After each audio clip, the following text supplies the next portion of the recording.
આ પણ બરોબર દરેક વ્યક્તિ પોતાની કુંડળી ઉઠાઈ અને જાણી શકે છે.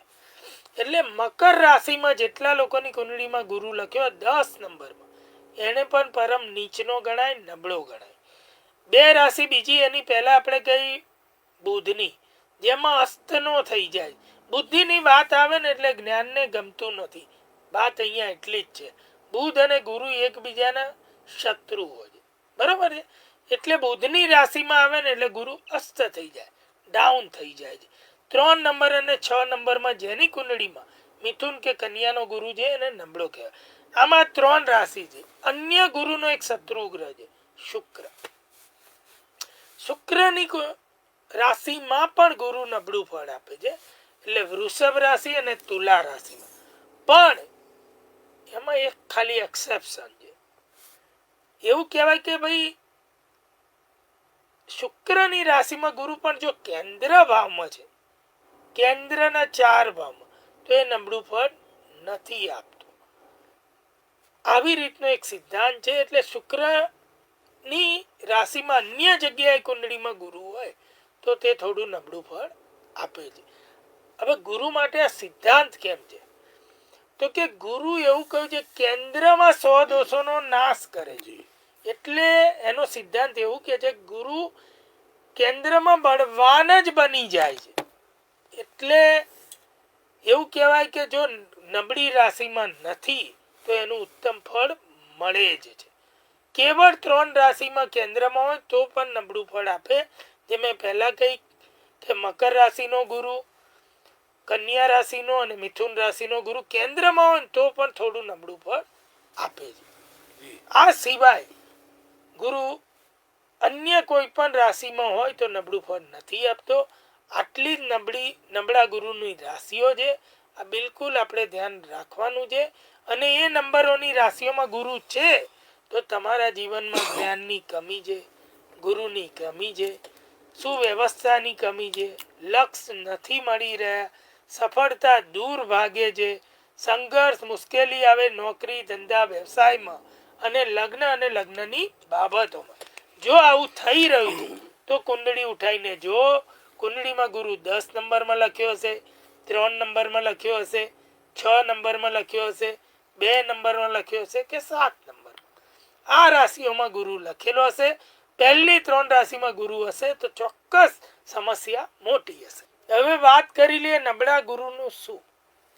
તો કે લક્ષ્યવિહીન જીવન, જ્ઞાનવિહીન જીવન, સદા ઉલટું વિચારે, સદા ધાર્મિક વૃત્તિ રાખે, સદા ધર્મમાં પણ ત્રુટિઓ શોધે, સદા જ્ઞાનની બાબતમાં પણ પોતાની બુદ્ધિ લગાવે. કેટલી બધી વાતો જ્ઞાનની એવી હોય કે એનો મર્મ તમને જીવનમાં ક્યારેક ખબર પડે. અમે પણ અમારા ગુરુ પાસે જ્યારે એક એવો સમય 25 વર્ષ પહેલા, 15 વર્ષ પહેલા, 20 વર્ષ પહેલા એવો હતો કે જ્યારે જ્યારે જીવનમાં આવે ત્યારે પણ એવું પૂછીએ તો કદાચ ગુરુ કોઈ જવાબ પણ ના આપે, હસીને સામે જોયા કરે. ઘણી વાર એમ કે થોડી દેર રૂક જાઓ, ઘણી વાર એમ કે અભી જાને દો અભી 6-12 મહિના. કેટલું આવું અમે પણ કોઈકને કહી દઈએ છીએ. અમને પણ કોઈ પૂછે થોડી રાહ જુઓ, તરત થઈ જશે. એટલે ઘણીવાર દરેક વસ્તુ ખુલ્લીને ગુરુ કે એવું જરૂરી પણ નથી.